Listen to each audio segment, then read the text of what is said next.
according to the alternate reality that I am right now entering into, somebody's perspective on the left, there is absolutely no doubt that a few $1,000s worth of ad buys by Russia in 2016 convinced innumerable number of voters to vote for Trump, swayed their vote. It had gigantic ramifications on the election.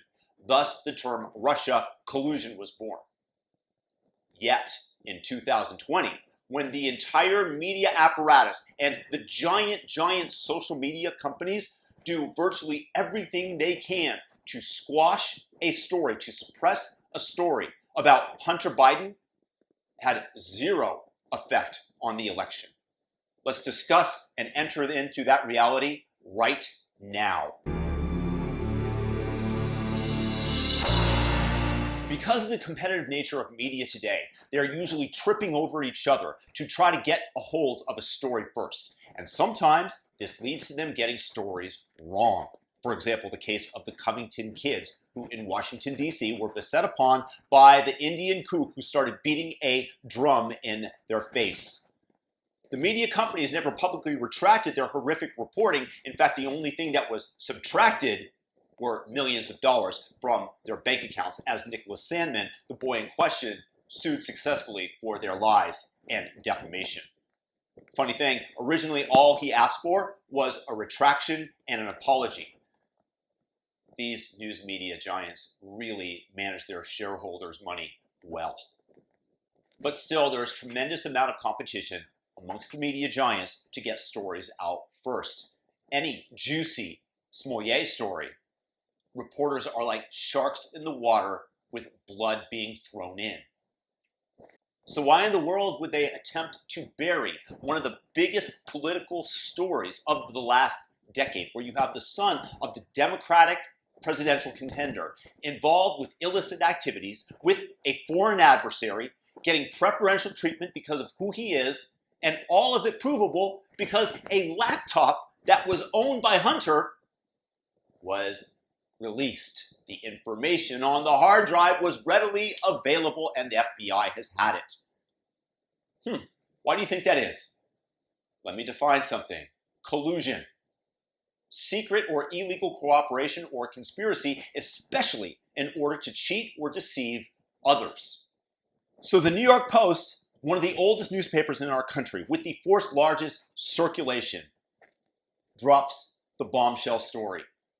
They tweeted out, Twitter, an excellent way to get news to spread. Immediately, it's squashed. The New York Post Twitter account suspended. In order to get access to it back, they have to delete their tweet. And of course, this happened to anybody who tried to tweet out the story, which included White House Press Secretary Kayleigh McEnany, one of the biggest distributors of news and information in real time, decided to squash the story entirely. Similarly, social media giant Facebook downranked the story so that it appeared in as few feeds as possible. But it could not be stated by regulators that they didn't allow any dissemination of it, like Twitter did. That's huge. The left droned on and on for years about Russia collusion in our election, pointing to the fact that Facebook ads were purchased to try to sway a few voters. Entering that reality once again, I have no doubts the Russians were able to sway some of the voters using social media. I agree with you, leftists. You're right. It was Russia collusion. So when the social media giants flex their gigantic muscles and suppress the story nearly to the point of oblivion, do you think that that might have had a similar effect to the Russians' few $1,000 Facebook ad buy that was droned on and on about? Is it possible that suppression of this information was a form of collusion? So given the fact that this was the most high-profile story going around, why do you think the rest of the sharks in the media that make their money by reporting generally first, why do you think that these sharks were not chomping at the bit to report on the Hunter Biden laptop story? I mean, until now, of course, months after the election, where the reporting is beginning because they really can't hold it back anymore because of additional information. Let's drop that part. Let's come back to this. So let's take a look at some of these people. NPR, taxpayer-funded National Public Radio, stated, "Why haven't you seen any stories from NPR about the New York Post story?" Then they answer their question. "We don't want to waste our time on stories that are not really stories. We don't want to waste the listeners' and readers' times on stories that are just pure distractions." Not so much of a distraction now, is it? Gee, it turned out the story was correct. Wait, CNN was caught by Project Veritas discussing going down the rabbit hole. Here is CNN and President Jeff Zucker in their own words.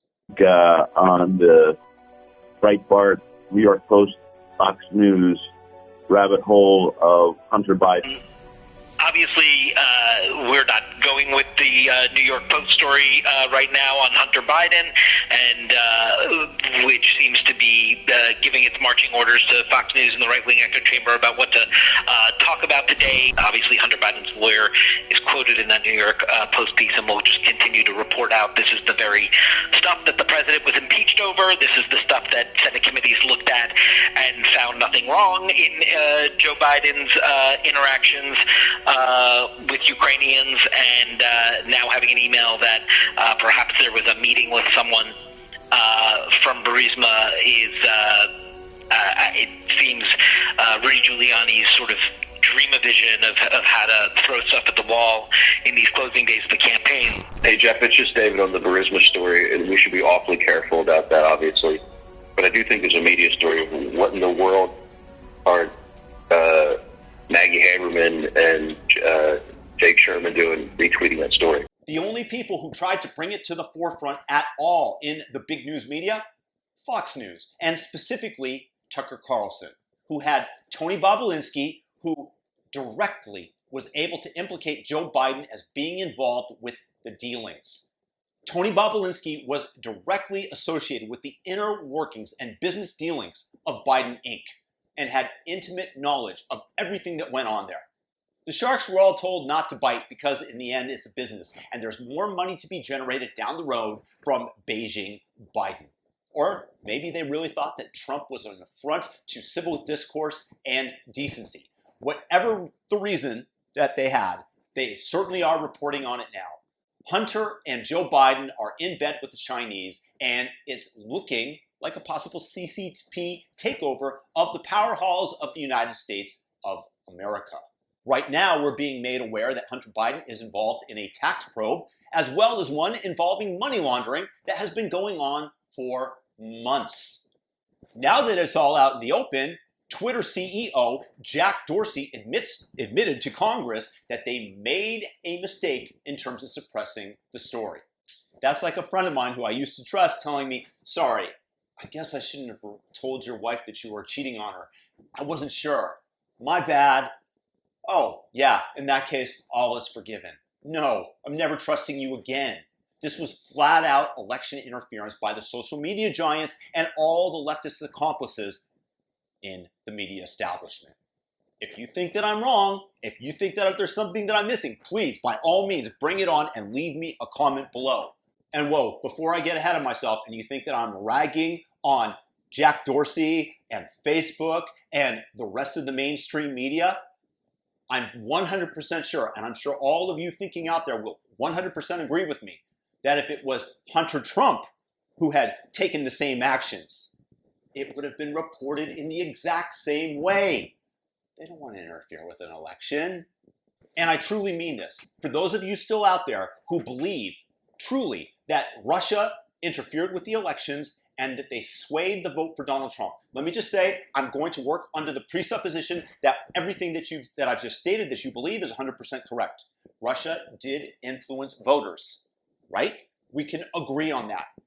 Then how in the world do you reconcile the fact that Twitter and Facebook use the entire power of their platform, which has only grown since 2016, and they use their entire nearly monopolistic power to stop the distribution and dissemination of the Hunter Biden story?